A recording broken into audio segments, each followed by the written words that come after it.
Trevor the Traction Engine enjoys living in the vicarage orchard on the island of Sodor. Edward the Blue Engine once helped to save him from being turned into scrap, so now Trevor lives at the vicarage and the two engines are great friends. Edward comes to see Trevor every day. Sometimes Trevor is sad because he doesn't have enough work to do. "I do like to keep busy all the time," Trevor sighed one day. "And I do like company, especially children's company."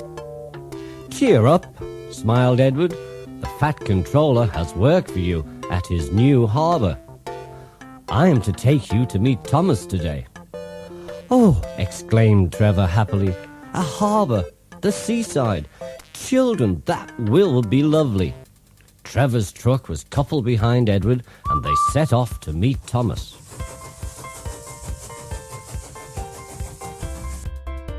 Thomas was on his way to the harbour with a trainload of metal pilings. They were needed to make the harbour wall firm and safe. "Hello, Thomas," said Edward. "This is Trevor, a friend of mine. He's a traction engine."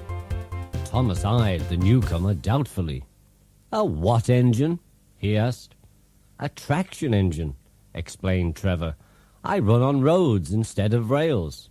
Can you take me to the harbour, please? The Fat Controller has a job for me." "Yes, of course," replied Thomas, but he was still puzzled. Workmen coupled Trevor's truck to Thomas's train, and soon they were ready to start their journey.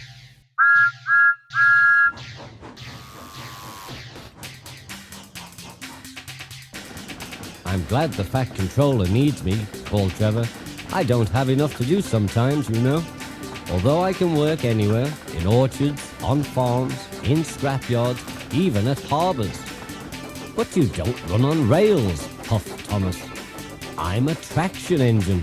I don't need rails to be useful," replied Trevor. "You wait and see." When they reached the harbour, they found everything in confusion. Trucks had been derailed, blocking the line, and stone slabs lay everywhere.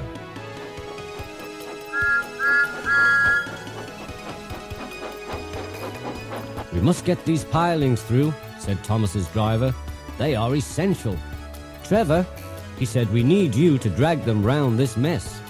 "Just the sort of job I like," replied Trevor. "Now you'll see, Thomas. I'll soon show you what traction engines can do." Trevor was as good as his word.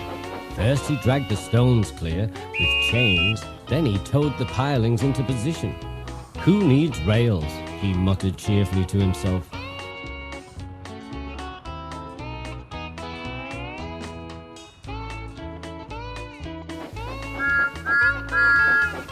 Later, Thomas brought his two coaches, Annie and Clarabelle, to visit Trevor.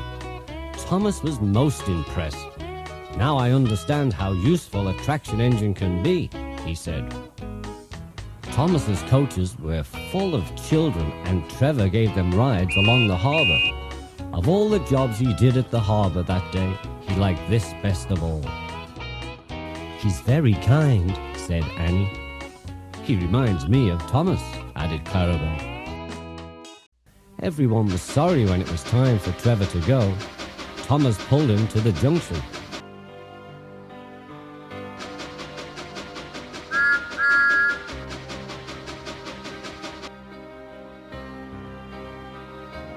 A small tear came into Trevor's eye.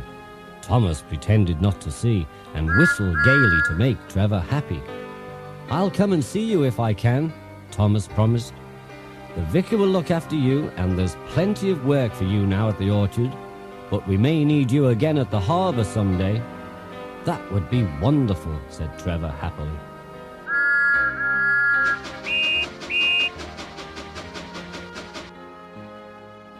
That evening, Trevor stood in the orchard, remembering his new friend Thomas, the harbour, and most of all, the children. Then he went happily to sleep in the shed at the bottom of the orchard.